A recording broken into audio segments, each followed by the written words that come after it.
আসসালামু আলাইকুম ফেসবুক বন্ধুরা, আল্লাহ আমার রাসূলকে স্মরণ করে আমার ফেসবুক লাইভ শুরু করলাম। তোমরা সকাল লাইভ শেয়ার করে পাশে থাকবা। ভোলা যায় ভালোবাসি যারে, ভুলতে চাইলে আরো বেশি মনে পড়ে তারে। যার জন্য ভালোবাসা এই বুকে জাগে, তাকে কি ভোলা যায় মরণেরও আগে?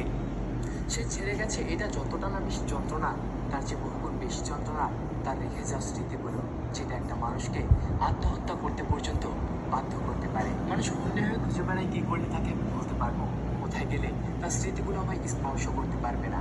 তুমিও যদি এমনই কোনো প্রশ্নের উত্তর খুঁজে বেড়াচ্ছ, তবে এই ভিডিওটা তোমার জন্যই। আজকে আমি সেটা নিয়েই কথা বলবো, কিভাবে কাউকে ভুলে থাকা যায়। সো অবশ্যই ভিডিওটা শেষ পর্যন্ত দেখবে। আমি 200% গ্যারান্টি দিচ্ছি, আজকের পর থেকে তুমি তাকে ভুলে থাকতে পারবে। কথাগুলো ভালো লাগলে লাইক দিও, আর কোনো প্রশ্ন থাকলে কমেন্ট করতে পারো। আর আমার সাথে ব্যক্তিগতভাবে কথা বলতে চাইলে যোগাযোগ করতে পারো আমার ব্যক্তিগত ফেসবুক পেজে, চাইলে ফলো করতে পারো আমাকে ইনস্টাগ্রামে।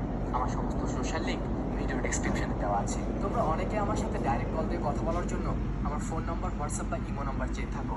আমি এক্সট্রিমলি সরি। প্রতিদিন প্রতি রাতে এত পরিমাণ মেসেজ আসে আমার পেজের ইনবক্সে যে তারা যদি রীতিমতো আমাকে কল করতে শুরু করে তো আমি শেষ। আমার ব্যক্তিগত জীবনটা আসলেই খুব ব্যস্ততা, তবু এমন কোনো কমেন্ট বা এমন কোনো মেসেজ নেই যেটার রিপ্লাই আমি দেই না। আর এখন ফেসবুক পেজে অডিও কলে কথা বলার সুবিধা রয়েছে। আপাতত এটাই চলতে থাকুক। আল্লাহ যদি সহায় থাকেন তো নিশ্চয়ই তোমরা আমার সাথে সরাসরি কথা বলতে পারবে ইনশাআল্লাহ। By the way, come to the point. First of all একটা কথা ক্লিয়ার করে দিই, মানুষ কখনোই কাউকে চিরদিনের জন্য ভুলে যেতে পারে না।